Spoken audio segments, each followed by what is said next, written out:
कुष्ठ दमासारख्या मोठ्या आजाराला हे होत आहे. अधिकारी वर्ग, नेते मंडळी सगळे येऊन फक्त न फक्त लॉलीपॉप देऊन जातात. आमचं थोडंसं म्हणणं आहे की महत्वाचा हा जिल्हा मुख्यमंत्र्याच्या खूप मिरवतात आमचे मुख्यमंत्री महाराष्ट्रभर की आम्ही प्रगत महाराष्ट्र करत आहोत. थोडासा अंधार आपल्या जिल्ह्यात बघा, लाजा शर्मा असतील थोड्याशा तर अरे नमस्कार, द मॅक्स न्यूज नेटवर्क मध्ये सर्व दर्शकांचे स्वागत. आम्ही आलेलो आहो हळदगाव पडसोडी पाचगाव रोड यावर या मकडधोकळा रोड या रोडवर असंख्य क्रशर आहेत आणि या गावांमधून ट्रकची ये जा आहे. या संदर्भात या गाववाल्यांनी वारंवार निवेदन दिले, कितीतरीदा रस्ता रोकोही केले, पण त्याचा फायदा कोणताही झाला नाही. आज आपल्यासोबत त्या गावातल्या समस्याबद्दल आपण जाणून घेऊ. दादा, काय प्रॉब्लेम्स आहेत? धुळाची खूप प्रॉब्लेम आहे आणि त्या क्रेसरवाल्यांनी सांगितलं होतं की आम्ही जोपर्यंत सरकारनं जो रोड सँक्शन केलेला आहे तोपर्यंत जर रोडचं काम चालू होत नाही तोपर्यंत या रोडची जे दुरुस्ती आहे डागडुगी सर्व आम्ही क्रेसरवाले करू. पण त्यांचे काही याच्यावर लक्ष नाही आणि पाणी पण नाही मारत आणि खूप त्रास होतो या रोडनी जाण्यासाठी. बाईकवाल्याला खूप धुळाचा त्रास होतो. तुम्ही मला एक फोटो दाखवली का बा, गेलो होतो, दाखवा बरं ते फोटो.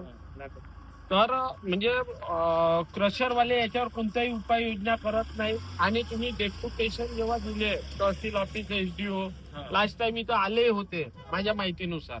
काय हा बघा फोटो दाखवा यांचा, एक मिनिट. म्हणजे धुरानी काय अवस्था होते ते दाखवा, एक मिनिट. तर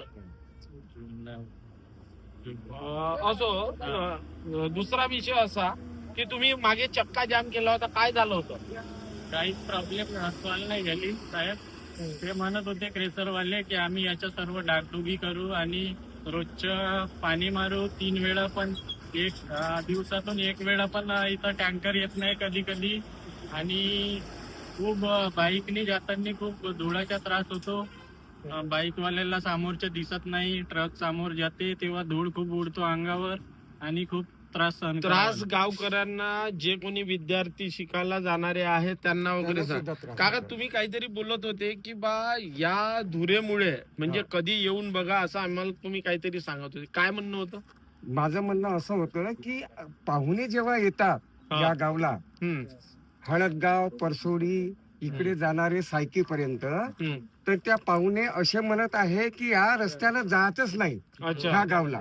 कारण याच्यामुळे आमचे कपडे खराब होतात आणि आमच्या चेहऱ्यावरती पूर्ण लाली निघून जात आहे आणि चेहऱ्यावर एवढी धूळ बसते. लहान लहान मुलांना खूप त्रास होतो.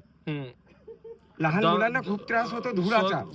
दमाचे काही लोक सांगे की दमाचे प्रॉब्लेम सुरू झाले या धुरामुळे.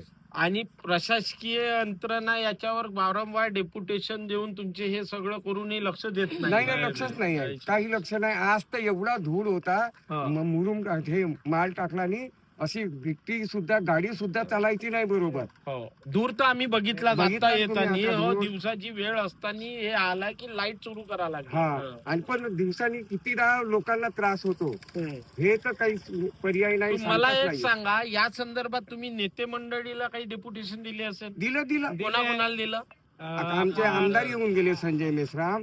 त्यांनी सांगितलं आम्ही करू. किंवा मग जेव्हा रस्ता रोकन आनंद झालं, म्हणजे मला वाटतं हे आता 7-8 महिने अगोदर झालं तेव्हा आमदारांनी आश्वासन दिलं होतं. काय झालं त्या आश्वासनाचं? काही नाही.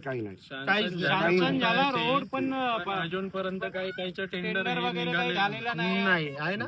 आणि SDO वगैरे पण आले होते त्यावेळेस. ते पण येतच राहतात, पण ते आले का थोडेसे खदानवाले थोडे मालवाल टाकतात आणि थोडी डागडुगी चालू करतात आणि जर दिखाव्यासाठी ते करतात. क्रशर पूर्ण गावाला लगतच आहे ना?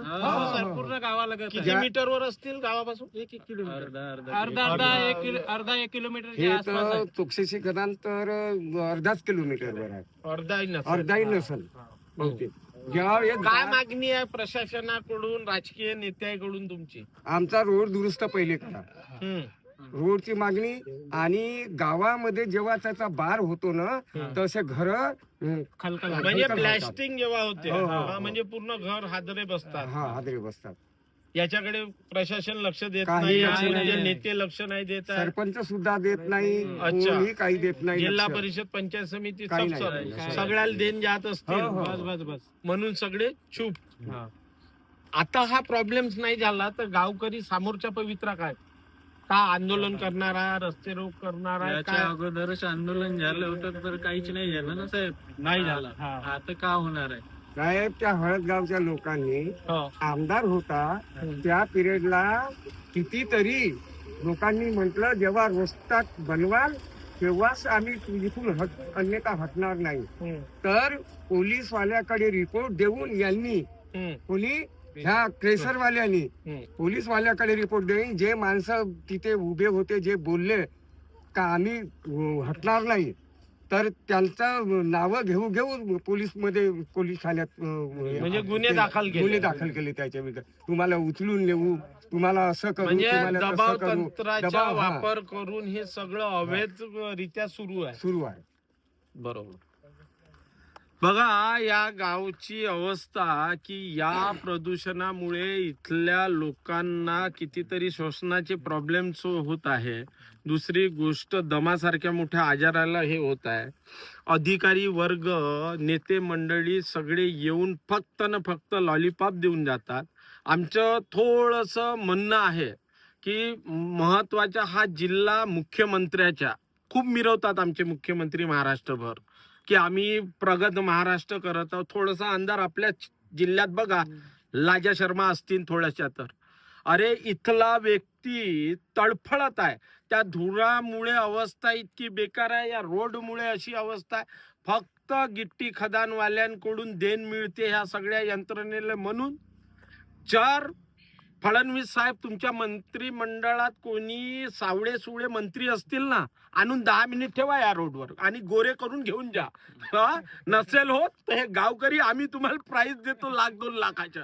गोरं करायचं असेल तुमच्या मंत्र्याले, सावळे वगैरे भरपूर आहे तुमच्या मंत्रिमंडळात, आणा आणि गोरे करून घेऊन जा. आणि थोडीशी यंत्रणेलाही काही लाज शरम वाटली असन तर या गावकऱ्यांकडे लक्ष द्या. धन्यवाद. द मॅक्ससाठी मी पवन शिंगणे. आमचे चॅनल लाईक आणि सबस्क्राईब करायला विसरू नका.